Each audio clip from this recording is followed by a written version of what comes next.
Hey Phoenix, Rebecca Michael here, back with another video. Today's topic is on Narcs and Bad Karma. I'd like to refer you also on this topic to my two previous videos on both in the aging narcs and how narcs face death. And I'll try to tag one at the end of this video, probably on the aging narcs.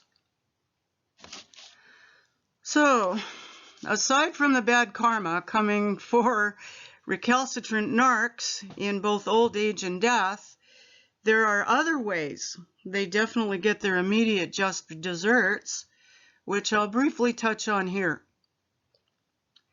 What goes around comes around, as the saying goes. So some of the ways they pay in the immediate here and now are, first, calamities. Yes, calamities. They are gullible, especially the more desperate they're getting for drying up or low narc supply from others. So they often get involved with other likewise nasty narcs that do them dirty. Lie, cheat, steal, violate their boundaries, do them violence, and sometimes even murder. They may also experience adversities they bring on themselves through abuses and boundary violations of others, such as multiple evictions that could lead to periods of homelessness, jail, criminal records, separations and divorces, failed relationships, family estrangements, and addictions of various kinds. Their timelines, as they age out, tend to be filled with all manner of calamities, drama, and chaos, as most narcs are low to moderate functioning. Now, we can all experience such things in our own lives, but the difference with narcs and psychopaths is that it's on an endless repeat cycle throughout their life. They don't learn from their mistakes. Part of the reason they continue to repeat this history is that they're in the little picture here and now. They're not in the big picture. And they're on their current or next schemes. So just in the here and now, on the 200-year plan, which of course is not realistic or reality-based. Another reason they do not change is that they do not self-reflect, especially on their criminality towards others, or even legally or whatever, and they don't focus on the big picture. So they're repeating abuse cycles, and the fails and calamities continue to ensue. They are pathological liars as well, and so they edit and revise history to serve or suit themselves by lies of omission or commission. So they have no accurate bullseye factual thinking. It's not practical. And partly to avoid painful truth, especially about themselves. So no change happens. They just keep going in abusive circles and calamities. They don't seem to logically reason either.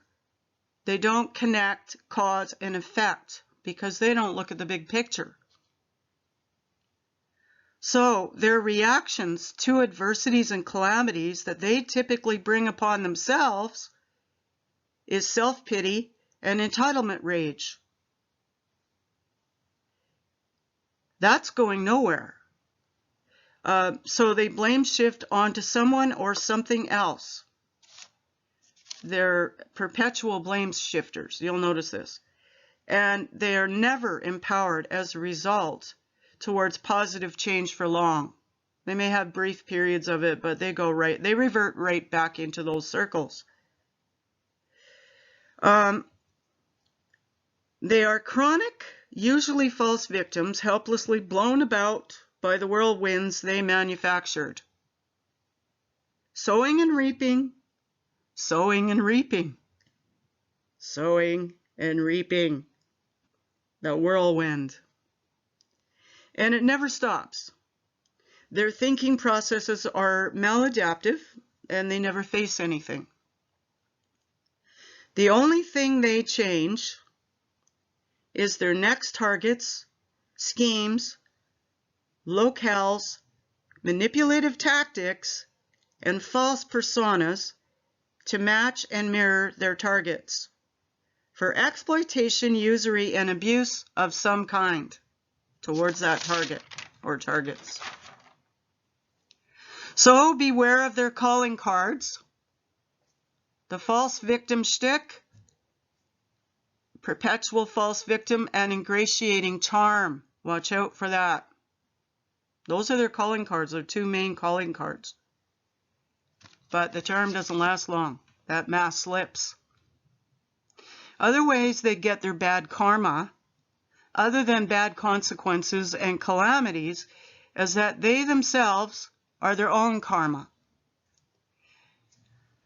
Imagine living a life daily where you need constant external validation that you have to knowingly lie and trick out of others by, lies of omission a lot of the times.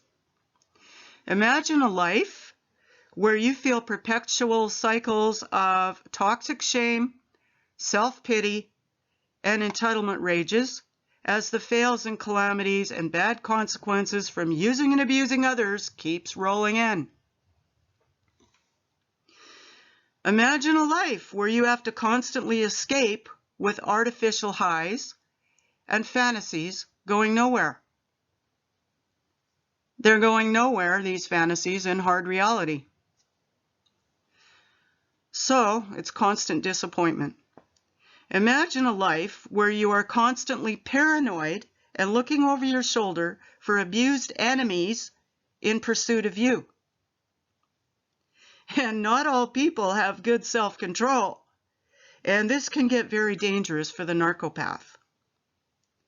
And then they may mess with the wrong empath who goes supernova on them and exposes them to all.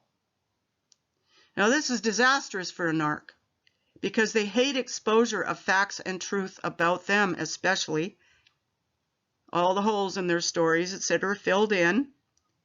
And they hate that most of all because it unmasks them and their tricks to other potential targets, so those targets can get away. And they need targets just for external validation alone, because with their fails and calamities racking up on their timeline, they cannot self-validate. There's no reality behind it to back it up. Just fake bravado. Just fake, fake, fake. That's all they can do. They don't have any reality-based evidence there. It's just fails, calamities, racking up.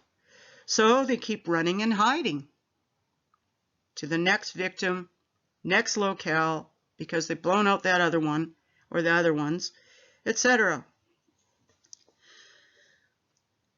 Imagine that.